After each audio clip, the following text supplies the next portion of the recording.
I sat in my favorite armchair, sipping a glass of wine, relishing the quiet after putting Lily to bed. My life seemed picture perfect. I had a successful career as an architect, a beautiful 4-year-old daughter, and a loving husband of 8 years. Daniel and I met in college, and it was love at first sight. He was charming, intelligent, and shared my passion for creating things. Our wedding day was magical, and the years that followed were filled with joy and laughter. We bought our dream house, advanced in our careers, and then came the cherry on top, our little Lily. She was the light of our lives, and watching Daniel become a father made me fall in love with him all over again. I remember the day I found out I was pregnant. I had planned an elaborate surprise for Daniel, complete with a tiny pair of baby shoes. His face lit up, and he twirled me around the kitchen, both of us laughing and crying tears of joy. That moment cemented my belief that I had found my soulmate. Our life wasn't without its challenges, of course. We had our fair share of arguments, usually about trivial things like whose turn it was to do the dishes or pick up Lily from daycare. But we always managed to work through our issues, coming out stronger on the other side. I prided myself on being a good wife and mother. I juggled my career with family life, always making sure Daniel had his favorite meals ready when he came home from a long day at work. I organized family game nights, planned weekend getaways, and threw the best birthday parties for Lily. Just last month, I surprised Daniel with tickets to his favorite band's concert. The look of pure happiness on his face made all the effort worthwhile. We danced and sang along to every song, feeling like teenagers again. That night, as we lay in bed, Daniel pulled me close and whispered, "I'm the luckiest man alive." I fell asleep with a smile on my face, feeling completely content. Looking back, I realize now that I was living in a bubble of blissful ignorance. I was so caught up in maintaining our perfect life that I didn't see the cracks beginning to form. But isn't that how it always goes? You're sailing along, thinking everything is fine, and then suddenly, the storm hits. I took another sip of wine, lost in my thoughts. My phone buzzed with a text from Daniel. "Working late again, don't wait up." I sighed, a small frown creasing my forehead. It was the third time this week he'd been held up at the office. I pushed away the nagging feeling in my gut, telling myself that he was just busy with a big project. Little did I know, that text was just the beginning. The start of a journey that would turn my perfect world upside down and test every ounce of strength I had. But sitting there in my comfortable living room, surrounded by photos of our smiling faces, I was still blissfully unaware of the storm that was about to hit. I finished my wine and headed to bed, looking forward to the weekend. Daniel had promised to take us to the zoo, and Lily had been talking about it all week. As I drifted off to sleep, I couldn't help but smile, thinking about how lucky I was to have such a wonderful family. If only I had known then what I know now. I woke up early the next morning, excited about our family trip to the zoo. As I made breakfast, I heard Daniel's phone buzzing repeatedly. Curious, I glanced over at the kitchen counter where he'd left it. The screen lit up with several notifications, all from someone named Sarah, with a little heart emoji next to the name. I felt a twinge of unease but quickly pushed it aside. It was probably just a colleague, right? When Daniel came down, he snatched up his phone quickly, barely meeting my eyes. "Morning, honey," he mumbled, immediately becoming engrossed in whatever was on his screen. I tried to shake off the weird feeling in my gut. "So, are you ready for our zoo adventure today?" I asked cheerfully, placing a plate of pancakes in front of him. He looked up, a flash of confusion crossing his face. "Oh, about that. I forgot to mention. There's an emergency at work. I need to go in for a few hours." My heart sank. "But Daniel, you promised Lily. She's been looking forward to this all week." He had the decency to look guilty. I know. I'm sorry. I'll make it up to her, I promise. We can go tomorrow instead." I sighed, knowing there was no point in arguing. "Fine. I'll take her to the park instead." As he left, I couldn't help but notice how he was dressed, a crisp button-down shirt and his best jeans. Not exactly typical Saturday work attire. But again, I pushed the thought away. I was probably just being paranoid. The day at the park with Lily was fun, but I couldn't shake the nagging feeling that something was off. When we got home, I decided to surprise Daniel at his office with dinner. I picked up his favorite takeout and headed downtown. As I approached his building, I saw him walking out with a woman I didn't recognize. They were laughing, standing a little too close for comfort. My stomach churned as I watched them say goodbye, the woman's hand lingering on his arm a moment too long. I ducked behind a pillar, my heart racing. When I looked again, Daniel was getting into his car, and the woman was walking away. I felt sick. Was this the mysterious Sarah? By the time I got home, I had convinced myself I was overreacting. Daniel arrived about an hour later, looking relaxed and happy. "How was work?" I asked, trying to keep my voice neutral. "Oh, the usual Saturday chaos," he replied vaguely.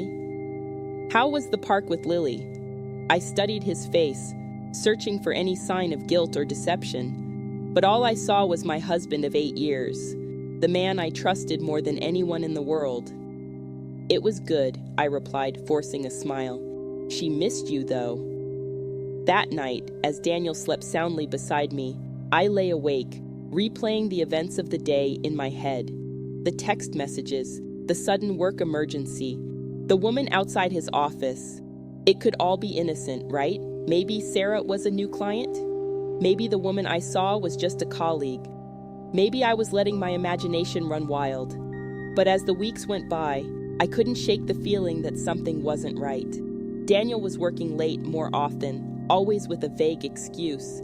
He was protective of his phone, taking it with him even when he just went to the bathroom. And there were other little things. A new cologne I didn't recognize. A sudden interest in hitting the gym. Hushed phone conversations that ended abruptly when I entered the room. I found myself watching him more closely, analyzing his every move. Was he really typing work emails, or was he messaging someone else? Why did he suddenly need to go on so many business trips? Each time I started to doubt him, he'd do something sweet. Bring me flowers. Plan a romantic dinner, and I'd feel guilty for suspecting him. But the doubts kept creeping back. I started having trouble sleeping, plagued by vivid nightmares of Daniel leaving me for another woman. During the day, I'd catch myself zoning out at work, my mind spinning with scenarios and suspicions. I hated feeling this way.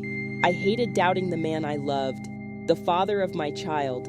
But I couldn't ignore the gnawing feeling in my gut that something was wrong. I found myself at a crossroads. Should I confront him with my suspicions?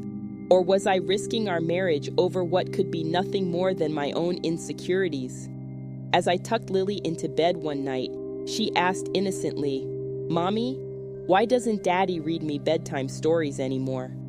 Her words hit me like a punch to the gut. I realized then that whatever was going on, it wasn't just affecting me. It was affecting our daughter too.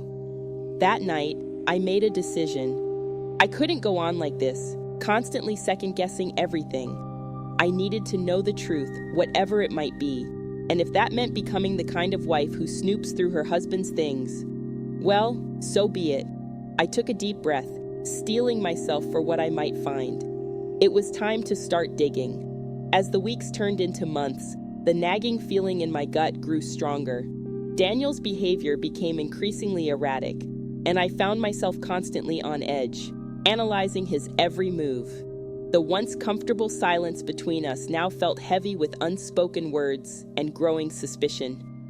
One evening, as I was folding laundry, I noticed a faint, unfamiliar perfume on Daniel's shirt. It wasn't mine, and it definitely wasn't his cologne. My heart raced as I held the fabric to my nose, inhaling deeply. The scent was floral, feminine, and unmistakable. I felt sick to my stomach. "Hey, what are you doing?" Daniel's voice startled me. I hadn't heard him come in. I quickly dropped the shirt, plastering a fake smile on my face. "Oh, just folding laundry." How was work?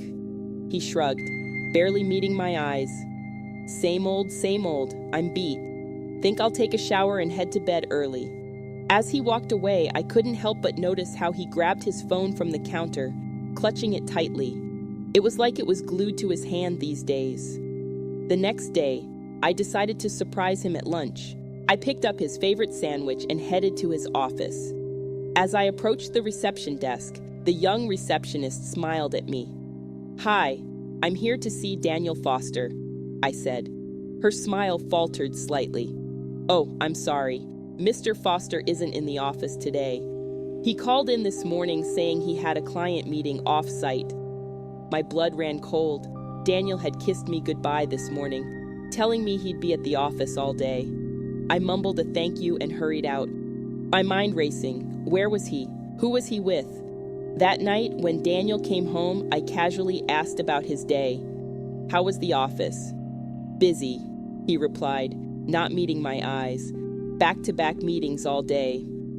I felt my heart breaking as I watched him lie so effortlessly. Who was this man? What happened to the Daniel who couldn't even fib about eating the last cookie without blushing? As days passed, more inconsistencies piled up. Daniel's late nights at the office became more frequent. Yet when I called his work number, there was never an answer. He started taking mysterious weekend business trips that he conveniently forgot to mention until the last minute. One Saturday morning, as Daniel was rushing out the door for another emergency at work, I noticed he was wearing the shirt with the strange perfume. My stomach churned. "Daniel," I called out, my voice shaking slightly. "Hey, can we talk for a minute?" He glanced at his watch impatiently. "Can it wait? I'm running late." I took a deep breath. "It's just, you've been working so much lately. I feel like we hardly see each other anymore. Is everything okay?" For a moment, I saw a flicker of guilt in his eyes, but it was quickly replaced by irritation. "Of course everything's okay. I'm just busy with this big project. You know how it is." I nodded, not trusting myself to speak. As he walked out the door, I felt a piece of my heart go with him. That night, I lay awake long after Daniel had fallen asleep. I listened to his steady breathing, wondering how he could sleep so peacefully while our marriage was crumbling around us. I thought about the early days of our relationship, how we used to stay up all night talking, sharing our dreams and fears. When did we stop doing that? When did we become strangers sharing a bed? The next morning, I dropped Lily off at school and decided to take a detour before heading to work. I found myself driving past Daniel's office building. His car wasn't in its usual spot. My hands gripped the steering wheel tightly as I circled the block, hoping to catch a glimpse of him. But he was nowhere to be seen. As I sat at a red light, my phone buzzed. It was a text from Daniel. "Working from home today. Might be late." I stared at the message, feeling a mix of anger and despair wash over me.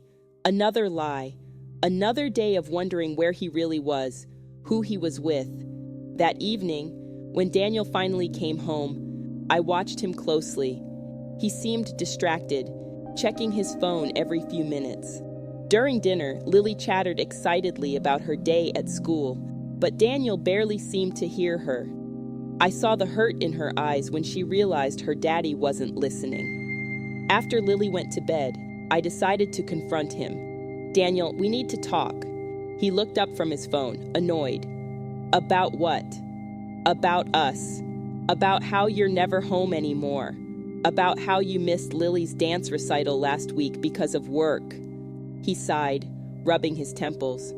"Rachel, I told you, things are crazy at work right now. It's just temporary."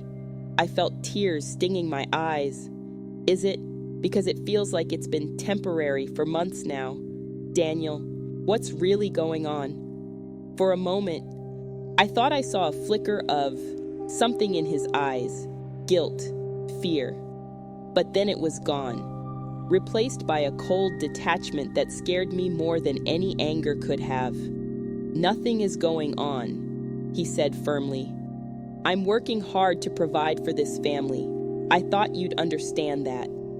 As he stormed out of the room, I felt my resolve harden. I couldn't live like this anymore. The suspicions, the lies, the constant doubt, it was eating me alive. I needed answers, and I needed them now.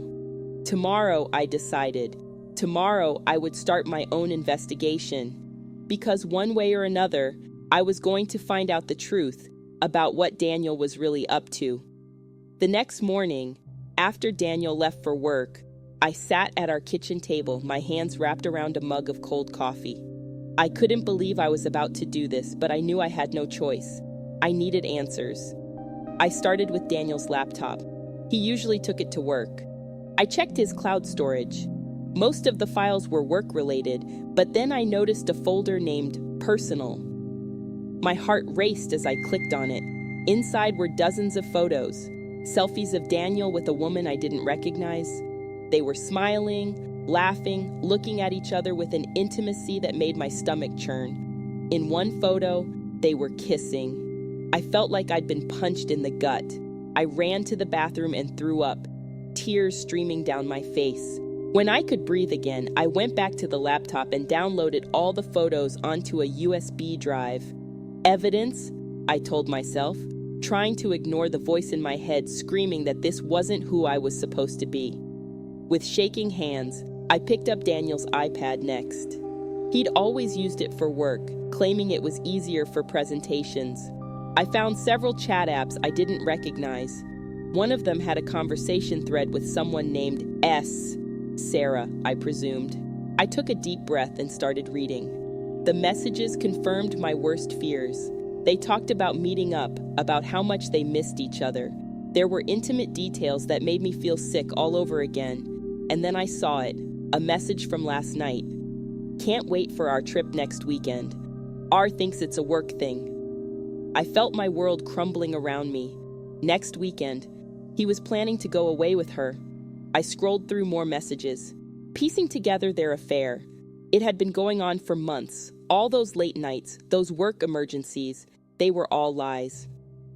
I heard a noise outside and quickly closed all the apps, putting everything back exactly as I'd found it. My heart was pounding so hard I was sure the neighbors could hear it. Once I'd calmed down a bit, I decided to dig deeper. I remembered Daniel mentioning a work colleague named Sarah when he first started his new job. With trembling fingers, I searched for Sarah and his company name on social media. It didn't take long to find her, Sarah Thompson, marketing executive. My heart sank as I looked at her profile picture. It was the woman from the photos with Daniel. She was beautiful, younger than me, with long blonde hair and a dazzling smile. I felt a pang of insecurity, quickly followed by a wave of anger.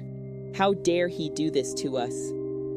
I spent the next few hours going through Sarah's social media profiles, noting any mentions of Daniel or hints about their relationship. There weren't many, they'd been careful, but there were enough to paint a clear picture of their affair.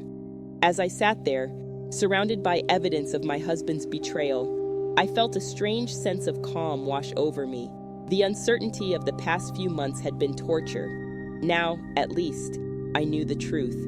But what was I going to do with this information? I thought about confronting Daniel right away, but something held me back. I needed more than just digital evidence. I needed to catch him in the act, to make it impossible for him to deny or explain away what he'd done. With newfound determination, I formulated a plan. I would pretend everything was normal for the next week. Meanwhile, I'd gather more evidence and prepare for their work trip the following weekend. When Daniel came home that evening, I greeted him with a smile, pretending nothing had changed. Hey, how was your day, honey? I asked, my voice surprisingly steady. He barely looked at me as he mumbled, "Fine, just busy." Then he was on his phone again, probably texting her. As I watched him, I felt a mix of emotions, anger, hurt, betrayal. But underneath it all was a steely resolve. I would not let him destroy our family without a fight. That night, after Daniel had gone to bed, I sat in our living room, looking at our family photos. There we were, smiling on our wedding day, on family vacations, at Lily's birth. Had it all been a lie, or had something changed along the way? I picked up a recent photo of Lily, my sweet, innocent daughter, who adored her daddy and had no idea her world was about to be turned upside down. Tears rolled down my cheeks as I thought about how this would affect her. But as I sat there, crying silently in the dark, I felt a spark of something else. Determination. Strength. I was Rachel Foster. Damn it. I was a successful architect, a loving mother, a good person. I didn't deserve this, and I wasn't going to take it lying down. I wiped my tears and stood up, squaring my shoulders. Daniel might have betrayed me, but I was far from defeated. I would gather my evidence, confront him, and then I'd figure out how to rebuild my life, with or without him. As I went to bed that night, lying next to the man who had shattered my trust, I made a promise to myself. No matter what happened next, I would come out of this stronger, for myself and for Lily. Tomorrow, the real investigation would begin. And Daniel Foster had no idea what was coming. The next few days were a blur of covert operations and emotional turmoil. I felt like I was living a double life, caring wife and mother by day, amateur detective by night. Every moment Daniel was out of the house, I was searching for more evidence, all while trying to keep my composure when he was around. I started by installing a tracking app on Daniel's car. It felt wrong, invasive, but I pushed aside my guilt. He was the one having an affair, I reminded myself. I had every right to know the truth. The first ping from the app came the very next day. Daniel had told me he was working late, but the app showed his car parked outside a restaurant across town. My heart raced as I grabbed my keys, ready to catch him in the act. But as I reached the door, I hesitated. What if it was just a work dinner? What if I was overreacting? I spent the next hour pacing our living room, watching the little dot on my phone screen. When it finally moved, heading straight home, I felt a mix of relief and frustration. Another near miss. The next day, I decided to take a different approach. I called Daniel's office, disguising my voice, and asked to speak with him. "I'm sorry," the receptionist said. "Mr. Foster is out of the office today on a client visit." My stomach dropped. Daniel had told me he'd be in meetings all day. Another lie. That evening, when he came home with a story about his busy day at the office, I had to dig my nails into my palms to keep from screaming at him. Instead, I smiled and nodded, playing the role of the unsuspecting wife. As the days passed, I collected more and more evidence. Credit card statements showing dinners I knew nothing about, hotel charges from nights he was supposedly working late, even a receipt for jewelry I'd never seen. But despite all this, I still hadn't caught them together. It was maddening. Every time I thought I was close, something would happen to throw me off the trail. One evening, I followed Daniel to what I was sure was a rendezvous with Sarah, only to find him actually at a work event. I'd never been so disappointed to see my husband actually telling the truth. The stress was taking its toll. I was losing weight, unable to eat much. Dark circles appeared under my eyes from sleepless nights spent obsessing over every detail. Lily started asking why Mommy looked so tired all the time. I hated lying to her, but what could I say? Mommy's tired because she's trying to catch Daddy cheating. Just when I was about to give up, thinking maybe I was imagining things after all, I got a break. Daniel's phone buzzed while he was in the shower, and I couldn't resist checking it. There was a message from Sarah. "Can't wait for our weekend getaway. These work trips are the best." My hands shook as I quickly took a screenshot and sent it to myself before deleting the message. This was it. Proof that their upcoming work trip was anything but. That night, as Daniel slept soundly beside me, I lay awake, my mind racing. I had the evidence now.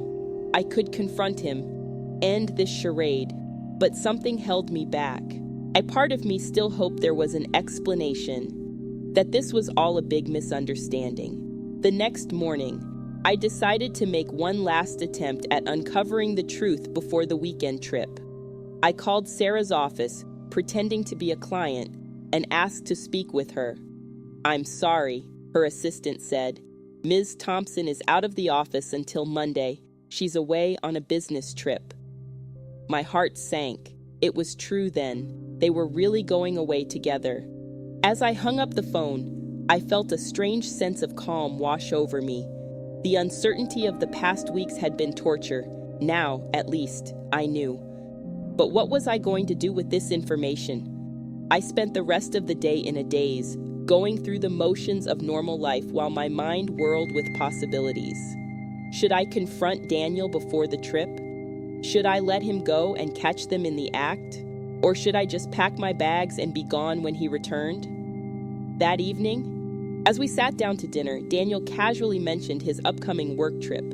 "It's just for the weekend," he said, not meeting my eyes. "I should be back Sunday night." I nodded, forcing a smile. "Of course, honey. I hope it goes well." As I watched him pack that night, carefully selecting clothes I knew he'd never wear to a real work event, I made my decision. I wouldn't confront him yet. I'd let him go on his trip, let him think he'd gotten away with it. And when he came back, thinking he'd pulled off another perfect lie, that's when I'd reveal everything I knew. The next morning, I kissed Daniel goodbye, telling him to have a good trip. As I watched his car disappear down our street, I felt a mix of emotions, anger, hurt, but also a strange sense of anticipation. The end was near, one way or another. I spent the weekend with Lily, trying to keep things normal for her sake. We baked cookies, went to the park. "We need to talk, Daniel," I said, my voice steady. "I know about Sarah." The color drained from his face, and in that moment, I knew. All my suspicions, all my fears, they were all true. And now, finally, it was time for the truth to come out. After the confrontation with Daniel, I felt like I was living in a fog. He had denied everything at first, of course, but faced with the evidence I'd gathered, he eventually broke down and admitted to the affair. The following days were a blur of tears, arguments, and sleepless nights.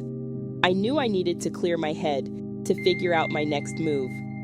So when my best friend, Lisa, suggested I take a few days off and stay with her, I jumped at the chance.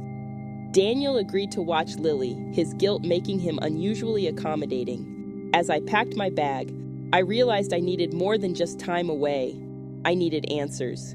Real, concrete proof that I could use if things got ugly. Because despite Daniel's tearful apologies and promises to end things with Sarah, I couldn't shake the feeling that this wasn't over. That's when I remembered something. A tiny voice recorder I'd bought years ago for work meetings. It was small enough to hide in a jacket pocket or under a car seat. My hand shook as I dug it out of my desk drawer. Was I really considering this? I thought about Lily, about the life we'd built, about the future I'd thought we had. Yes, I decided. I was considering this. Before I left for Lisa's, I slipped the recorder into the lining of Daniel's favorite jacket, the one he always wore on business trips. Then I kissed Lily goodbye, gave Daniel a cold nod, and walked out the door. At Lisa's, I finally allowed myself to break down. I cried until I had no tears left, pouring out the whole sordid story. Lisa listened, offering comfort and righteous anger on my behalf. But when I mentioned the recorder, she hesitated. "Rachel," she said gently, "are you sure about this? It seems extreme." I shook my head. "I need to know, Lisa. I need to be sure." The next few days were a strange mix of relaxation and tension. During the day, Lisa and I went shopping, had spa treatments, did all the things we used to do before life got so complicated. But at night, I lay awake, wondering what the recorder might be picking up. On the third day, I got a text from Daniel. After he'd gone to bed, I retrieved the recorder from his jacket. My hands trembled as I plugged in my earphones and hit play. At first, there was nothing but rustling and background noise. Then I heard Daniel's voice, low and intimate. "I've missed you," he was saying. My heart clenched, thinking for a moment he was talking to me. But then, I heard her voice. Sarah's voice. "I've missed you too," she purred. "Are you sure Rachel doesn't suspect anything?" I listened, feeling numb. as they discussed their relationship, their plans for the future. Daniel complained about me, about our marriage. Sarah sympathized, telling him he deserved better. They talked about taking a trip together, about how they could manage more time away from their respective partners. By the time the recording ended, I felt like I'd been hollowed out. Every word was a betrayal, every laugh a knife in my heart. But beneath the pain, I felt something else stirring. Anger, determination. I spent the next day in a daze, going through the motions of normal life while my mind raced with plans. I needed more than just this recording. I needed irrefutable proof, something that would stand up in court if it came to that. That evening, as Daniel was putting Lily to bed, I made a decision. I was done being the victim. It was time to take control. I started by calling a private investigator. It felt surreal, like something out of a movie, but I knew I needed professional help. The PI listened to my story, asked a few questions, and agreed to take on the case. Next, I called my lawyer. We'd used her for our wills and house purchase, but this was different. This was preparing for war. She advised me to start gathering financial documents, to keep a detailed record of Daniel's comings and goings, to document everything. As I hung up the phone, I felt a strange sense of calm. For weeks, I'd been floundering, reacting to each new discovery. Now, finally, I had a plan. The next morning, I woke up early and went for a run. As I pounded the pavement, I felt my resolve strengthen with each step. I was Rachel Foster, I was strong, I was smart, and I was not going to let Daniel's betrayal define me. When I got home, sweaty and breathless, Daniel was in the kitchen making coffee. He smiled at me, that same smile that used to make my heart skip a beat. Now it just made me feel sick. "Good run?" he asked, holding out a mug. I took it, meeting his eyes. "Yeah," I said, "I'm feeling much better now." And I was, because now I had a purpose. Now I had a plan. Daniel thought he was so clever, juggling his two lives, but he had no idea what was coming. As I sipped my coffee, watching Daniel move around the kitchen like everything was normal, I allowed myself a small, secret smile. The game was on, and this time, I was playing to win.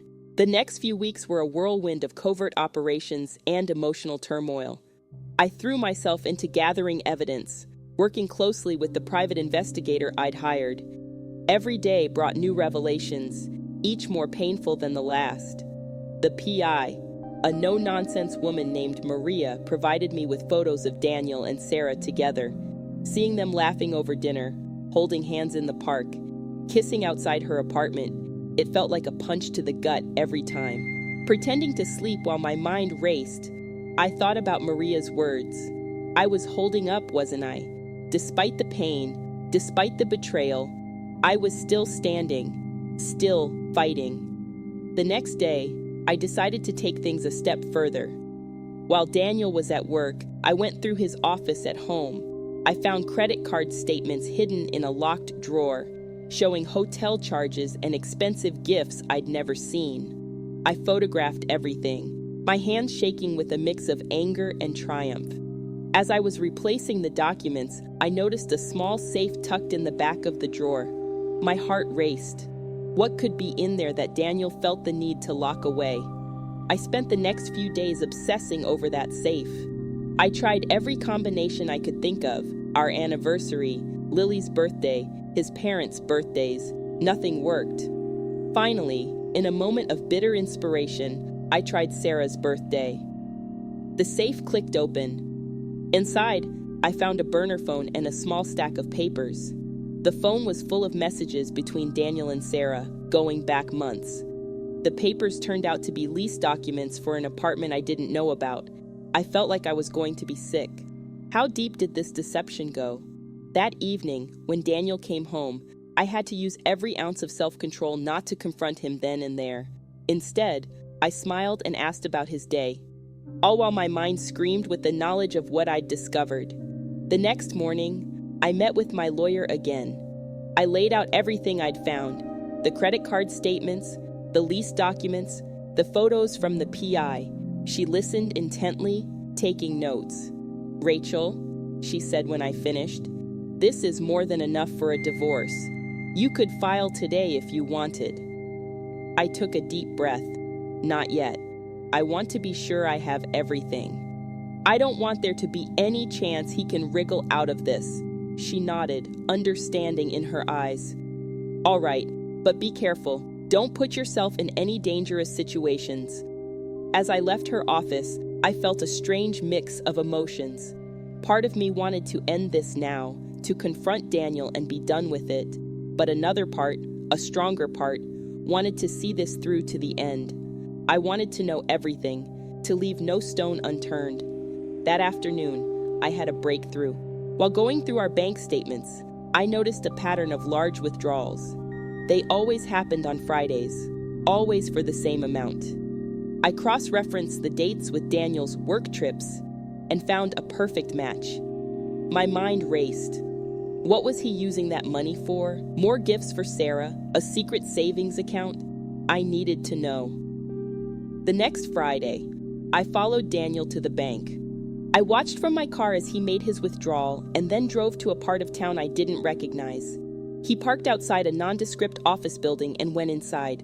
I waited, my heart pounding, for almost an hour before he emerged. He wasn't alone. A woman I didn't recognize was with him. They talked for a few minutes.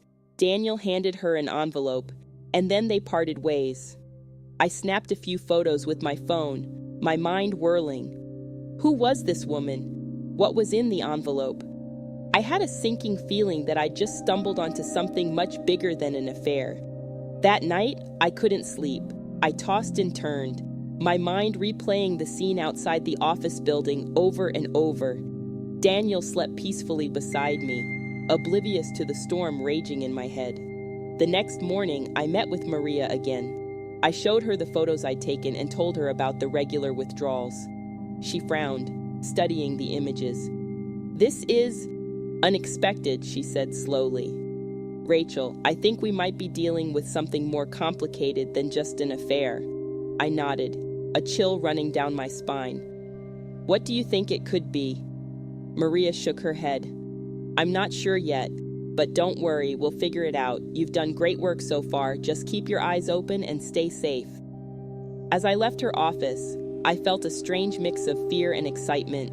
Whatever Daniel was involved in, I was getting closer to the truth, and nothing, not even my own fear, was going to stop me now.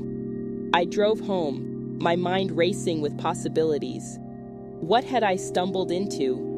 Was Daniel involved in something illegal?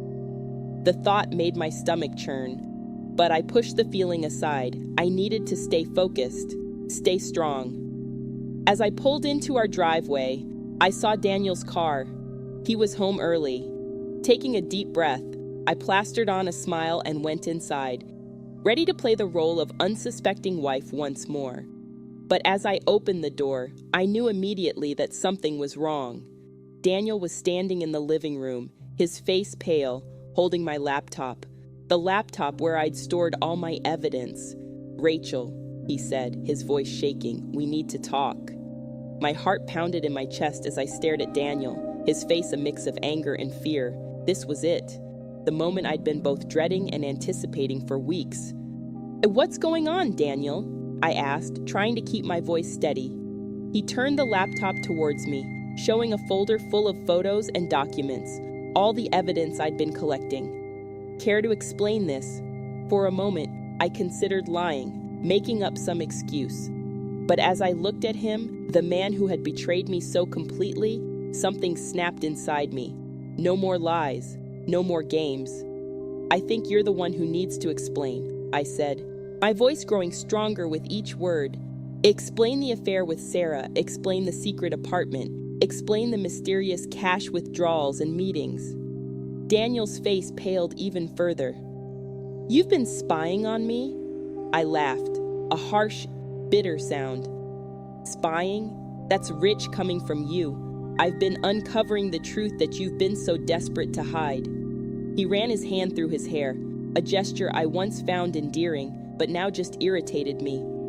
"Rachel, it's not what you think."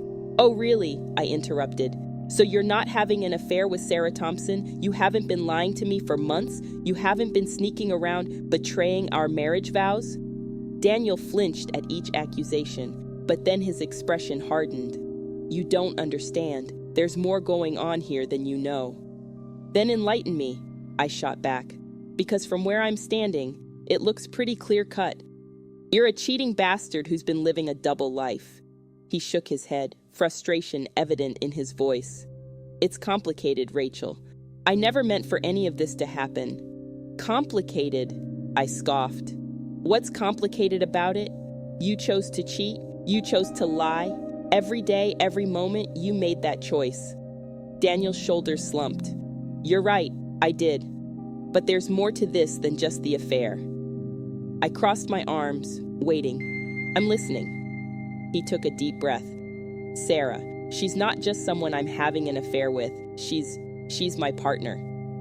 Your partner? I repeated, confused.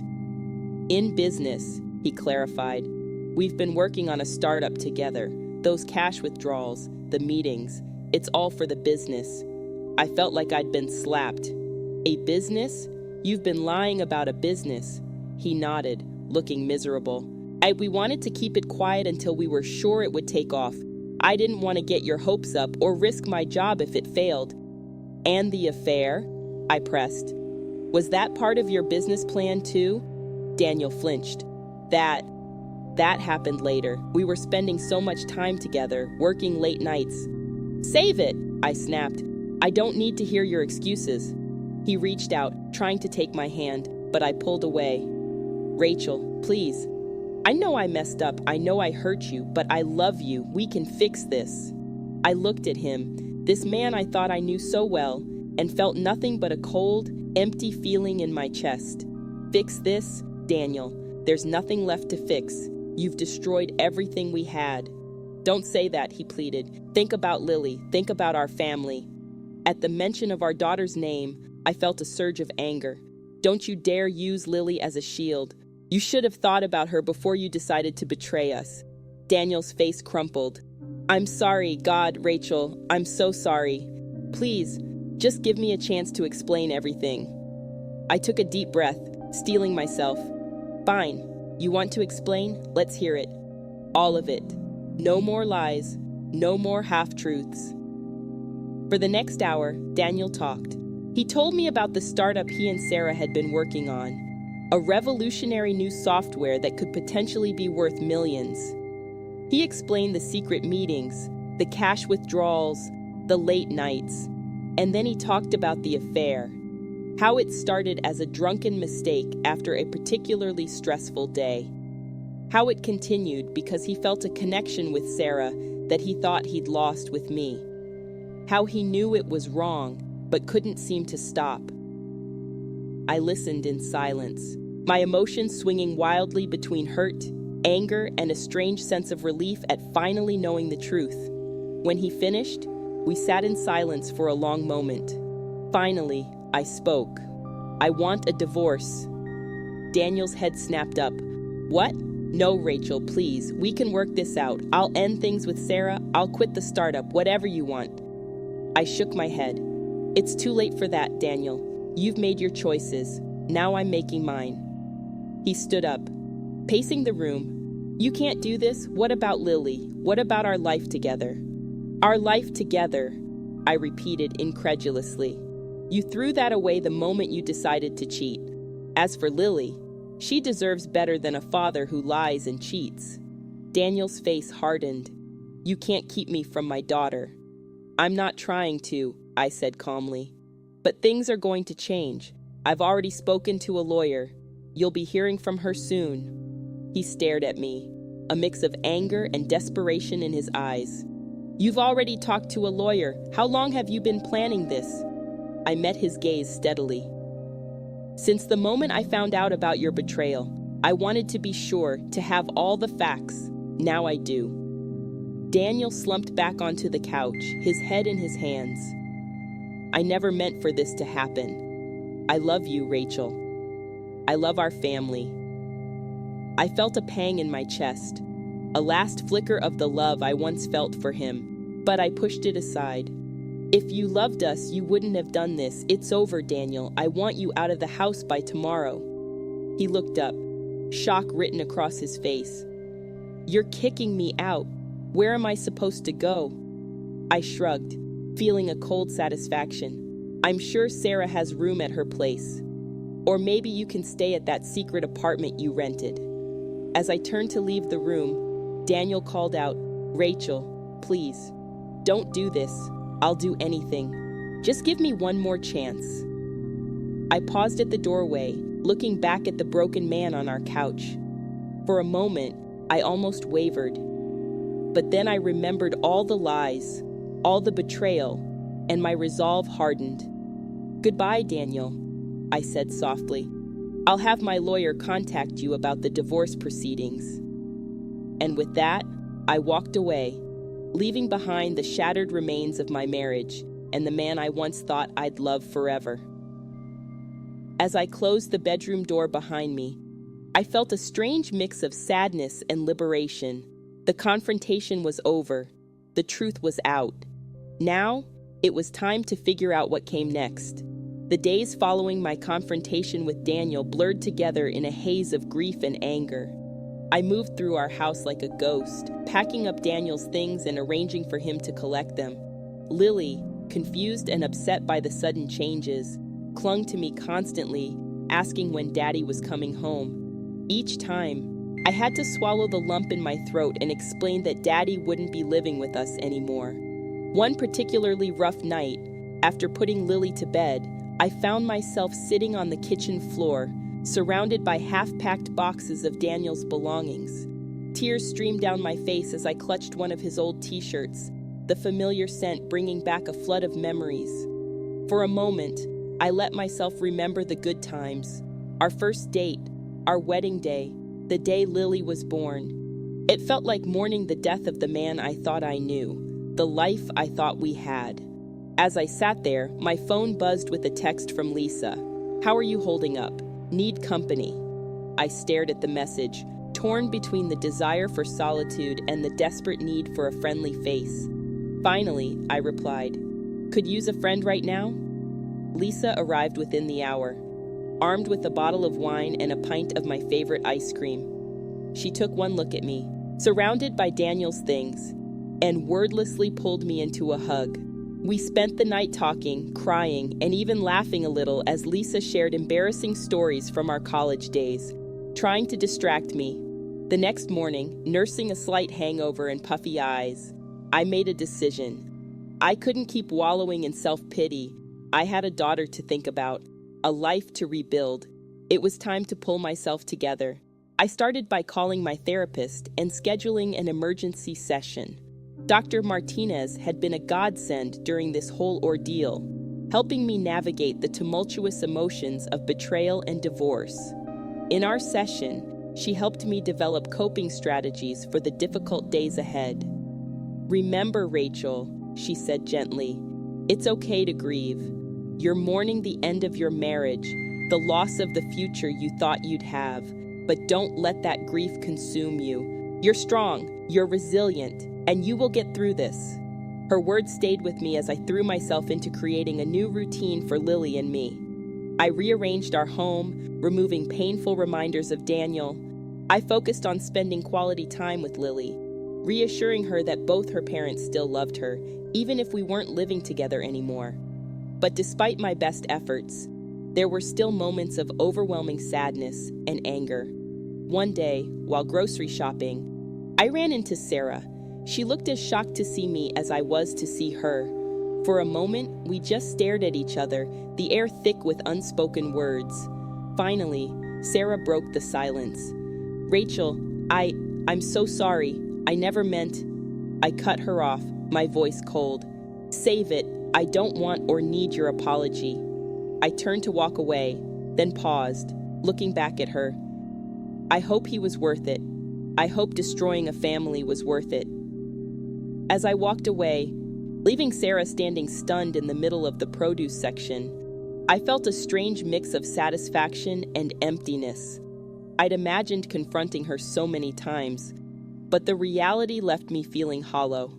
That night, unable to sleep, I found myself scrolling through old photos on my phone.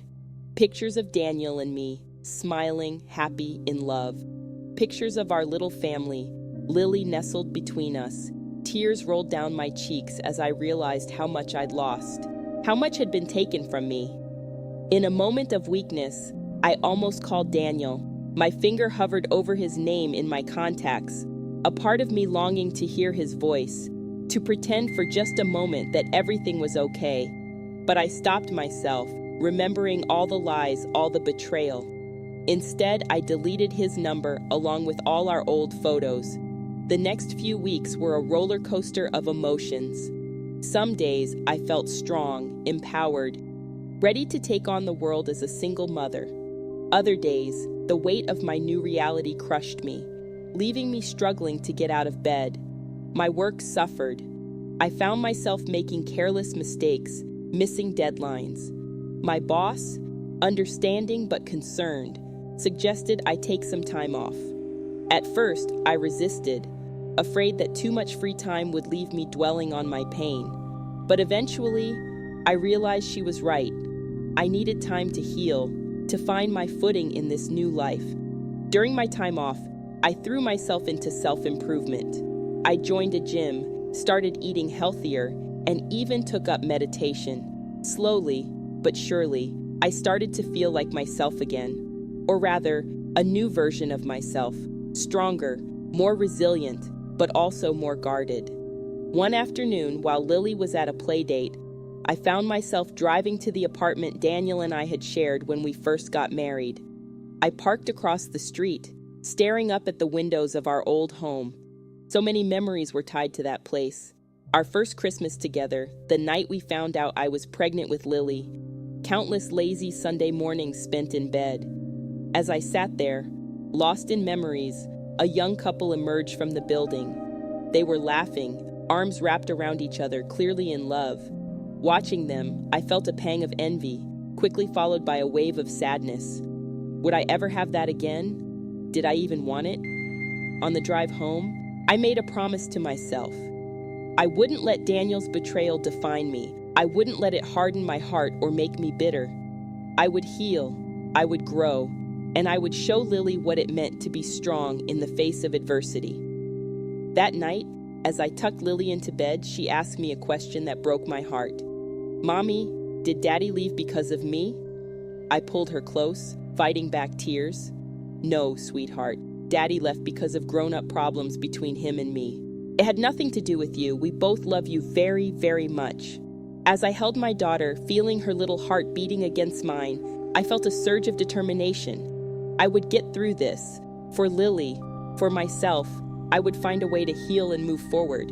But as I lay in bed that night, staring at the empty space where Daniel used to sleep, I couldn't help but wonder, how do you rebuild a life that's been shattered? How do you learn to trust again when the person you trusted most in the world has betrayed you? I didn't have the answers yet, but I knew I had to try. For Lily's sake, and for my own, I had to find a way to pick up the pieces and create something new from the wreckage of my old life. As the weeks turned into months, I slowly began to find my footing in this new life. The pain of Daniel's betrayal was still there, a dull ache in my chest, but it no longer consumed my every waking moment. Instead, I channeled that energy into rebuilding my life, focusing on my career and, most importantly, being the best mother I could be to Lily. One morning, as I was getting ready for work, I caught a glimpse of myself in the mirror and barely recognized the woman staring back at me. Gone was the defeated, hollow-eyed shell I'd become in the aftermath of my divorce. In her place stood a woman with a determined glint in her eye and a confidence set to her shoulders. I smiled at my reflection, realizing just how far I'd come. At work, I threw myself into a new project, designing an eco-friendly community center that had been my dream for years. My boss, impressed by my renewed energy and creativity, gave me free rein to lead the project. It was challenging, pushing me to my limits, but I thrived on it. For the first time in months, I felt truly alive. Lily, too, was adjusting to our new normal. She still had moments of sadness, missing her father, but overall, she seemed happier, more settled. I made sure to keep my promises to her, never speaking ill of Daniel in her presence and encouraging their relationship, despite the pain it sometimes caused me. One Saturday afternoon, as Lily and I were baking cookies, a new tradition we'd started, my phone buzzed with a text from Daniel. "Can we talk?" "It's important." My heart raced as I stared at the message. Part of me wanted to ignore it, to continue the peaceful life Lily and I had built. But I knew I couldn't avoid him forever. "Okay," I replied. "Come by after Lily's bedtime." That evening, after tucking Lily in, I waited nervously for Daniel's arrival. When the doorbell rang, I took a deep breath, steeling myself before opening the door. Daniel stood there, looking uncomfortable and slightly disheveled. "Hi, Rachel," he said softly. "Thanks for seeing me." I nodded, stepping aside to let him in. We sat in the living room, an awkward silence stretching between us. Finally, Daniel spoke. "I wanted to tell you in person, the startup. It's taking off. We just secured major funding." I felt a twinge of something, pride, resentment, but kept my face neutral. "Congratulations," I said coolly. He shifted in his seat. "There's more. Part of the deal. We're relocating. To California." The words hit me like a punch to the gut. "What about Lily?" I asked, my voice barely above a whisper. Daniel looked pained. "I know it's a lot to ask, but I was hoping maybe she could come with me, just for a year or two, until things settle down." I stared at him, incredulous. "You want to take our daughter across the country, away from her school, her friends, her home?" "I know it's not ideal," he said quickly, "but this is a huge opportunity. I could provide for her in ways we never dreamed of." I felt anger bubbling up inside me.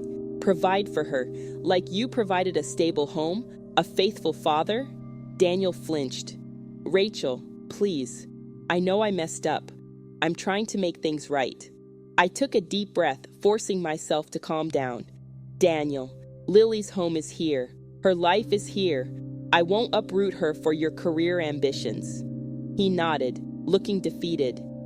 "I understand. I had to ask." As he stood to leave, I felt a mixture of emotions, anger, sadness, but also a strange sense of closure. Watching him walk away, I realized I no longer felt anything for the man I once loved. He was a stranger to me now. The next few weeks were a whirlwind. Daniel's startup made headlines, and suddenly, he was the talk of the tech world. I watched from afar as he gave interviews, attended galas, his face plastered across business magazines. Sarah was always by his side, smiling and polished. Meanwhile, my own career was flourishing. The community center project was a huge success, earning accolades from city officials and environmental groups alike. I was offered a promotion, heading up a new division focused on sustainable urban development. One evening, as I was working late at the office, my phone buzzed with a news alert. I clicked on it, my heart dropping as I read the headline. Tech wunderkind Daniel Foster embroiled in fraud scandal. The article detailed allegations of financial misconduct and data privacy violations. Daniel's face, once beaming with success, now looked haggard and stressed in the accompanying photos. I sat back in my chair, a mix of emotions washing over me. Part of me felt a grim satisfaction, karma finally catching up with him. But another part, the part that remembered the good times, felt a pang of sadness for the man I once knew. Over the next few months, I watched from afar as Daniel's carefully constructed world crumbled. The startup collapsed amidst investigations and lawsuits. Sarah, it turned out, had jumped ship at the first sign of trouble, leaving Daniel to face the music alone. One day, as I was picking Lily up from school, I saw him. He was sitting on a bench across the street, looking lost and defeated. Our eyes met, and for a moment, I saw a flicker of the man I'd once loved. But then I remembered all the pain, all the betrayal, and I turned away, guiding Lily to our car. That night, as I tucked Lily into bed, she asked about her father. "Is Daddy okay, Mommy? I saw him today." He looked sad. I smoothed her hair, choosing my words carefully. "Daddy's going through a tough time, sweetheart, but he loves you very much, and that will never change." As I closed her bedroom door, I felt a weight lift from my shoulders. I realized I no longer harbored anger or resentment towards Daniel. I had moved on, built a life for myself and Lily that was full of love, success, and happiness. The next morning, I woke up feeling lighter than I had in years. As I got ready for work, I caught my reflection in the mirror and smiled. The woman looking back at me was strong, confident, and happy. She had weathered the storm and come out stronger on the other side. I picked up my phone and dialed a familiar number. "Lisa, it's Rachel. I was thinking, remember that trip to Paris we always talked about? Let's do it. Life's too short to wait for the perfect moment." As I hung up, I felt a surge of excitement for the future. I had survived the darkest chapter of my life and emerged stronger, wiser, and more resilient. Whatever challenges lay ahead, I knew I could face them head-on. I was Rachel Foster, architect, mother, survivor, and my story was far from over,